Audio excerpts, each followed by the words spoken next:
and welcome to Craig Goes Cycling. And as if you've been watching my channel before, you will know that I am Craig.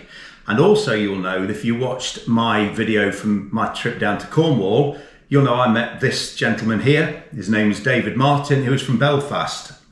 And he was on day 2 of his trip from Land's End to John O'Groats. And we had a little chat about it with him, only a couple of minutes, and wished him on his way, and off he went. I followed him on Strava with interest every day, you know, just seeing how far he'd got, where he was, where he'd been. And as it turned out, a couple of weeks later, he's here in Loughborough, which is just a few miles down the road from where I live in Ilkeston. So I thought I'd come along and have a little chat with you and see how your journey went. So first of all, thank you very much for agreeing to come and chat me up. Well, let me come down and chat to you while you're over here visiting your son. Very good to see you again. And yes, so your journey, it's not the first time you've done Land's End to John O'Groats, it's your 4th time. So do you want to, well, almost 4th time. So if you would just like to explain, you know, you did it first in, was it 2007 when you retired? That's right, that was my retirement present to myself. It was always in the back of my mind that this was something I wanted to do, and I did it in the month of September, when normally I would have been going back to work. I'm a retired teacher, and I got glorious weather. In fact, when I started in Cornwall, it was the only part of the United Kingdom at that time that was getting a little bit of rain, but it was just a little bit in the first day or so, and after that I never saw any rain. Yeah. And I completed that particular route at that time in 15 days. 15 days, yeah. So it wasn't, you weren't trying to break any records, you weren't trying to be Mark Beaumont or anything, setting some new world records. I made sure I didn't break any records. Yeah. So you've done it, so you did it again a few years later. Yeah. You repeated it again, and then you had to go at it again for the 3rd time, which was that 2015. That was 2015. But you didn't quite make it, did you? No, I got as far as Inverness, and I had developed gear problems on my bike. I needed some part for it. There was a local bike shop, but he couldn't get the part for a couple of days. I had to be back home, so I just abandoned at that point and flew home from Inverness. And that is a shame, because Inverness to John O'Groats, what is that, 2 days for you, would it have been? I did it in 2 days this year. Yeah. So did you feel then that you'd got unfinished business and you were waiting for another chance to have to do this route? It didn't prey on my mind an awful lot, but every now and again I did think about it, and I thought, you know, I would like to do that. Probably. Yeah. So it took a few years from that. Obviously we had COVID and everything that kind of got in the way of things a little bit. Mm-hmm. You've always done this route on your own, haven't you, this journey? So is this a journey that you like to do on your own rather than with a group of people? Or do you think you'd like to do this as a group someday, or is it, or do you think? Well, I do like group cycling. I'm in a club at home, and they motivate me. They help motivate me. What is the name of your club that you're in? It's North Down Cycling Club. They're based in Bangor, County Down. Okay. Great bunch of people, actually. And this is different. When on a tour like this, like Land's End of John O'Groats, I thought, well, look, I'm not going to keep anybody back if I do it on my own. I can change the route if I wish, or I can go home. So I was dependent upon no one, and no one was depending upon me. And I sometimes think that when you travel on your own, it's good for your soul. Yes. I quite like the solitude. Yes. Okay, so you've done this, you've just talked about, you know, the route. You've done this 4 times now. Have you done the same route each time, or have you changed it up a little bit? And how have you gone about planning your route for this? Well, the route in really was planned for me. I was in what was used to be the Cycling Touring Club, and they provided 3 routes. Okay. And I chose what they call the bed and breakfast route, which was the longer, more scenic route. So that's basically what I did this time as well. I did tweak it a little bit. Sometimes, I confess, unintentionally. Yeah. And I lost a bit of time along the way. But it didn't matter. As I said, nobody was depending upon me. I wasn't letting anybody down, so it worked fine. Yeah, so if you decided, that this was the route you're on for the day, but you thought, oh, there's somewhere here I'd like to go and see, you've got that freedom to just go away and do that and not worry about anyone else there. Absolutely. Yes, that was part of my thinking. Yeah, so I met you on day 2, and I met you. I came up behind you just after I'd done that climb out of Perranporth, and I was feeling that climb, feeling it in my legs. And as I said in my first video with you, you've done that on a steel frame bike with lots of luggage as well. And you've done that climb. That's a pretty serious climb out, which all of the climbs along the coast in Cornwall are, aren't they? Yeah. But you did that climb on the old steel bike with loads of luggage on there. Mm-hmm. How did that climb feel for you? I confess that it hurt. And I was slow, but I managed to stay upright, and that was the aim. Yeah. So I was quite pleased with that. And I had a similar experience, maybe a slightly more difficult one. Cheddar Gorge is a tough Oh, you one. actually did Cheddar Gorge, did you? Yeah. Yeah. So I managed to stay upright, and to me, well, that's success. Yeah. So you were spending round about 6 hours on the bike each day. Yeah. So what was your your plan every day? Did you like to get up early and get started early, or did you just sort of get up, just rise and then head out when you sort of felt that you were ready to go? Well, I was never under any particular pressure. I thought once or twice I think I got up particularly early, no, it depended what time breakfast was served, which was generally about 8 o'clock. So if I was on the road for 9 or shortly after 9, I was happy. Yeah. So when you were doing it, there was like some of the elevations, you were doing like 55, 60 miles a day, 3,500, 4,000 feet of climbing every day. That's why you were down in Cornwall.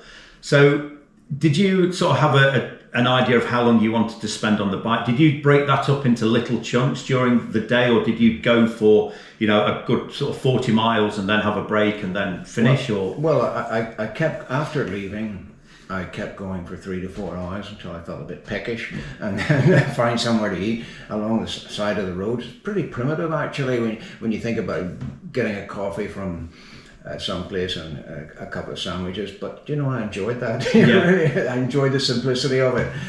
Again, especially because the weather was good. I was blessed with good weather the whole time. And then usually about that time of the day as well, I thought, well, where am I going to stay tonight?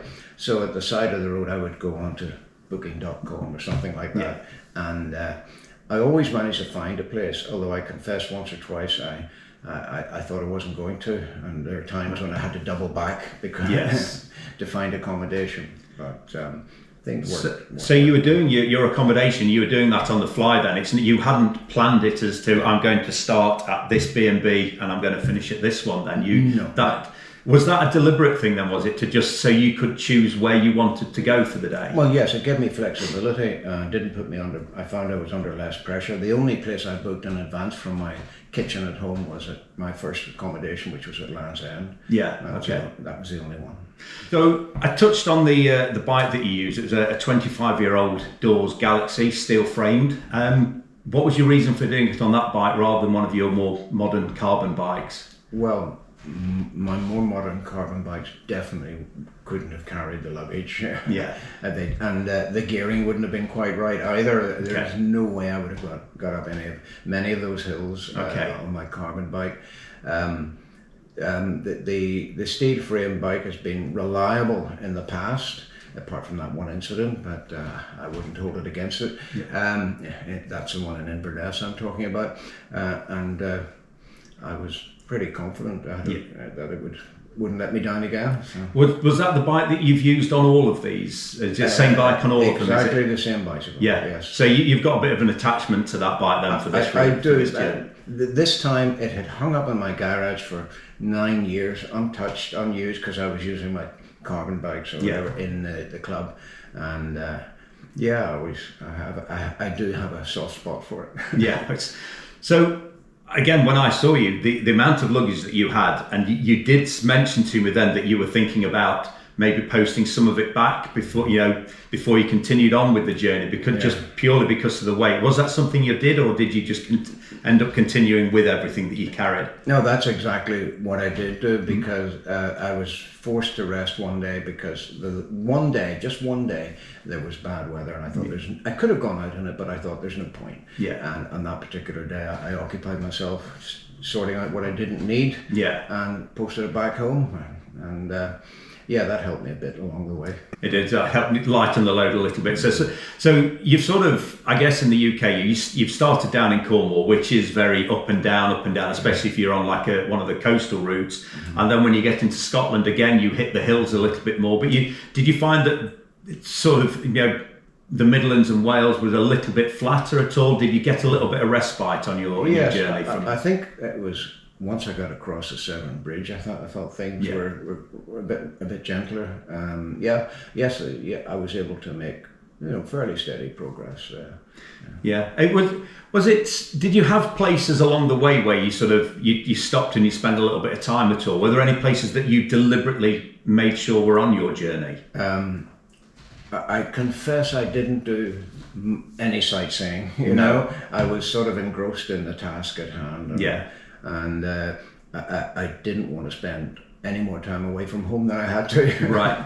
Okay, so I think it took you, was it 19 days of cycling, but 20 days in total because you had the day off when you were up in Scotland, was that right? That's correct. Yeah. So that was more than it. But then so you travelled from Belfast. So let's go back to the start actually for a second. So how did you get from Belfast over to here? Obviously you didn't cycle. No, my wife dropped me off at Belfast City Airport, which is only about 10 minutes drive from where I live, and I had my bike in a sort of polythene bag, a big giant custom made heavy duty polythene bag, and that's how it was packed. And I got on the plane, flew to Exeter. When I got to Exeter, found a quiet corner of the airport where I could put my bike back together again, cycled from the airport to the railway station, and got the train from Exeter railway station, St David's I think it was, down to Penzance. Yeah, so when you've got off the train, you're down at Penzance, and you're down at Land's End, you're about to start. Maybe we should have talked about this at the start of the video, but we'll get to where we're getting to. You're about to make that first pedal stroke. Mm-hmm. How does it feel? What's going through your mind when you're thinking, I've got maybe 1,000 to 1,100 miles to go here? What is going through your mind, or are you just thinking, no, just whatever, let's just do this? I definitely took it a day at a time. Yeah. Okay. And I just wanted to make sure that I got to where I was going on that particular day before it got dark, because the country road, I think, I'm not sure, but I think it's about 8 or 10 miles I had to cycle, and I just wanted to make sure I got there before dark. Mm-hmm. So are you just alone with your own thoughts, or do you have like earbuds? Do you listen to music or audio books or anything while you're riding? Well, I have pretty Catholic taste. Sometimes, believe it or not, sometimes I listen to sermons. I also listen to an audiobook. Not something I would normally do. I did listen to an audiobook about a girl from North Korea, which I find fascinating. And it really did keep me entertained along the way. Yeah. And what earbuds do you use? In-ear ones, or because I know you can get the ones that sit just in front of you. Yeah, I use the bone conduction ones. Yeah. Aftershocks, I think they've now changed short, they're named the Shocks. I use those. And I find them safe actually. Yeah. I mean, I don't have the volume up particularly loud, and I can hear traffic. And apart from that, on many of the roads I was on, there wasn't a lot of traffic. So you stayed off as much as you could. You stayed off the main A roads then and stuck to the back lanes. Because when I saw you and we chatted and then I departed, we were on one of the main A roads through Cornwall. So would you say that was probably one of the busier roads that you were on at all, or how did you find that as you sort of made your way up the country? Mm-hmm. How did you find the roads changed? Well, I did try to use lanes again, coming back to the route that had been supplied by the CTC. Lanes and quiet roads and B roads very often. Yeah. Yes, that road in Cornwall was one of the busiest, not the busiest perhaps. There were one or two others that I came across, and I can barely remember where they were. Oh, right. So how does it feel when obviously you were going a gentle speed. I'll put it that way. You were doing a gentle speed. How did it feel when you were on those roads? You know, the A roads where there was quite a bit of traffic. Did it feel a little bit cumbersome, a little bit awkward at all, or did you feel quite comfortable? Generally, I felt quite comfortable. I'm used to cycling in traffic. I used to commute to work along a dual carriageway, actually. Okay. It's not something it wouldn't be my first choice, but when I was doing it, it didn't intimidate me. No, that's good to hear. So, as you're making your way up the country, you're looking, you know, at the end of every day, you upload your ride to Strava, and this is how I was following you. I was looking, I was like, oh, look where, you know, he's made it, he's Stratford-upon-Avon now, and then you're getting further up the country. And it was really interesting to see how far you were going each day. Mm-hmm. Whilst the miles weren't huge, mm-hmm. when you look on the map, you could see that good, you know, after a week, you think, oh, it's like 360, 370 miles.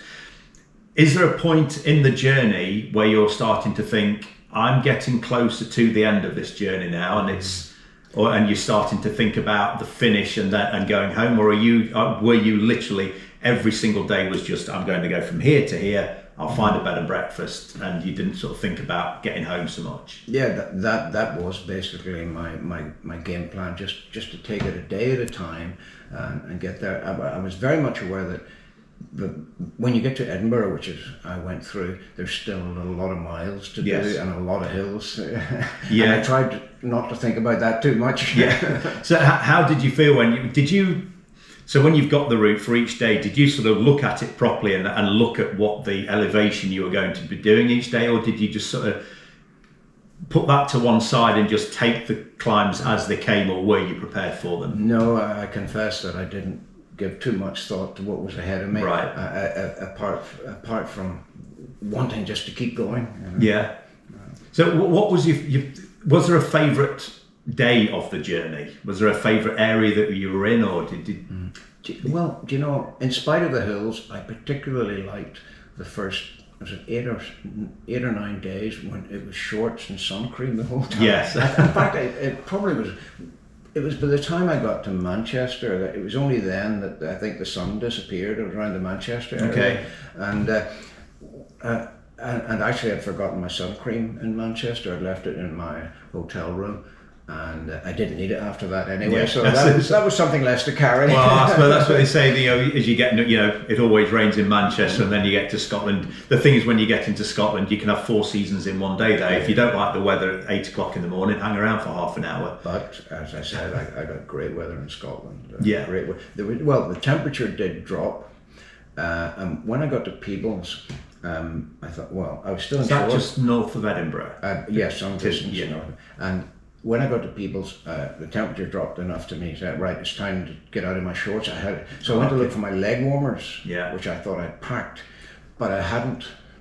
But fortunately, there was a local bike shop, and 5 minutes walk away from where I was staying. I went down there and I bought a pair of tights, actually, and they did the trick. Oh, that's good. Yes, but you're going to get a little bit of cold weather, I guess, up in Scotland. What was the scenery like for you up there? Did you get, when you're riding? I mean, I do a lot of cycling, and I'm out with my mates, and we don't always, when you're out with your mates, you don't really take in the scenery too much, and especially when you're just riding around your local area because you know it anyway. Did you find yourself you really taking in what's around you and just sort of just being in that moment, or were you sort of with your head down and just plodding away? I couldn't help but notice the scenery in many places, and I did take photographs along the way. I don't think my photography skills did justice to the scenery, but no, I loved the scenery, just to be in it and part of it. That was part of the experience. That's nice to hear that you whilst even though you're embarking on such a long journey, there is time to this to sort of let your mind wander a little bit and just be one with yourself and taking the scenery as well. How does it feel when you are were there many moments actually when you were just on your own with nothing else, and you were out in the countryside and you were literally like just you and the Highland cows? Oh yes, there were some very remote places. I remember one stretch about 20 miles beyond Inverness to going to Altnahara, I think it was, Okay. and it was particularly remote, and I was Yeah. hoping and praying my bike didn't break down there. I suppose, actually, thinking of that just sort of struck me. You're out there all on your own. You're in areas like that where there's nothing for miles around. Having a mechanical could have been a bit of it could be not a dodgy situation, but it could be a little bit of a head scratcher, couldn't it, of how you're going to get out of something? Yeah, absolutely. Had that crossed your mind, or were you just sort of blanking that? No, I did think of it, but it never caused me any undue worry. Yeah. You know, I think it happens. You know, Yeah. you've got to be philosophical about these Yeah. things. You know. And like you say, the last time you did this, you had the mechanical in Inverness, which cut your journey short. But this time, how did you go? Mechanicals, punctures, anything like that? I didn't even have one puncture, and there were some times when I found myself on tracks that I thought would have been more suitable to have a mountain or a gravel bike, and I thought I'm going to get a puncture here, but I never did. And the nearest I got to a mechanical was a chain coming off a few times, but that was probably my dodgy gear changing. That was it. So did you meet? Obviously, we met on day 2. Did you chat with anyone else along the route? Was there anyone? Did you meet any other characters who were doing something similar? Well, round about Bristol, I met a husband and wife. The husband was from Scotland. The lady was from Northern Ireland, funnily enough, and she mentioned her uncle and by name, and I said, I know him. I used to cycle with him. Really? Years ago, truly. So she stopped, and I was able to tell him what he worked at and what his wife did. I hadn't seen him for quite a number of years, but so that was a remarkable coincidence. Yeah, I suppose this is what happens when you're just out on the road. The people you can meet. I mean, I loved it that the fact that I bumped into you, and the reason I sort of if I'd seen you on that main A road heading towards Newquay, I'd have gone past you and I'd have said hello and waved as I went by. But luckily where I was, we were on that real quiet road coming out to Perranporth, and you'd just done that climb, and that's what made me want to stop and say, who's this guy with this all laden down with the old steel bike and all the gear? And then to hear the story of what you're embarking, this is one of the things I genuinely really do like about cycling, the people you can meet along the way, people you would never normally talk to, and you've got this shared enthusiasm for cycling. And my main thing is racing. I like going out on club rides as well, but my main thing is crit racing and doing some hill climbing. But we're all on 2 wheels. It doesn't matter that I'm into racing, you're into, you're doing your touring, other people might be into whatever kind of cycling they're into. I think it's great when cyclists can get together and just chat, because you can hear so many good stories. I mean, what age are you now, if you don't mind me asking? 72. 72, and I've seen that I've looked at your Strava profile since you got back to Belfast, and some of your rides that you're going out with your mates, and you're back on your carbon bike, and your average speed has suddenly doubled. So you're no slouch, are you, when you're back home with your mates? So what's it like on a group ride with your mates then? Well, it's very good. We actually do notice the scenery along the coast in Northern Ireland. The North Down coast is absolutely stunning. We do have time to say, "Whoa, that's beautiful, isn't it?" Yeah. You could be in Mallorca almost looking at that scenery. Yeah, it's great. I mean, it's a social event too. We stop for coffee, of course, and we do meet up from time to time during the year for a dinner or something like that. Yeah. So when you're out on your club rides, are they just sort of a zone 2 cafe ride, or does some of you think, come on, let's put the hammer down today and let's push it a bit? Well, there are different groups. Yeah. Okay. So clearly, at my age, I wouldn't fare well in a fast group. I'm not sure that I ever would have, but they can be fairly steady. Sometimes it can be fairly challenging. For me. Is it quite a big club that you're part of then? Yes, I couldn't tell you the number offhand, but I do know we had a group ride just this week, and there were 20 in one. Which is I remember times in the past we've had 80 going on our annual trip to Mallorca. Right. I don't know what the actual numbers of the membership is. But so you go to Mallorca, that's not part of is it the Mallorca 312 then? That's not... Definitely not for me. No, it's just a club. Yeah, that's a big endurance ride, isn't it? Then you don't. So I believe I haven't looked at it too closely because I know I'm not in that category. So when you guys have gone out to Mallorca, then it's just the nice, steady, taking the scenery, a little bit of a cafe stop, coffee and a cake. Well, there are some, as you probably know, brutal climbs. You know, you cannot help but feel them. Yeah. So. But you're 72. You're still doing on these nice long Land's End to John O'Groats. You're out with your mates at a weekend. Do you get out with your mates quite often with the club, or is it just once a week with that? And you, one of the reasons I joined this particular club was that they can go out. They go out every day of the week virtually. Okay. I'm retired, and I try to get out 3, sometimes 4 days during the week. I generally go out during the week. Yeah. And is it? What sort of miles are you getting in each ride? Do you vary it much? Well, as it happens, I live a little bit further away from the meeting point than most of the club members. And I try, certainly when it's not the winter time, to cycle to the meeting point. So that would add another 10 or so miles on to my route, at least 10 miles.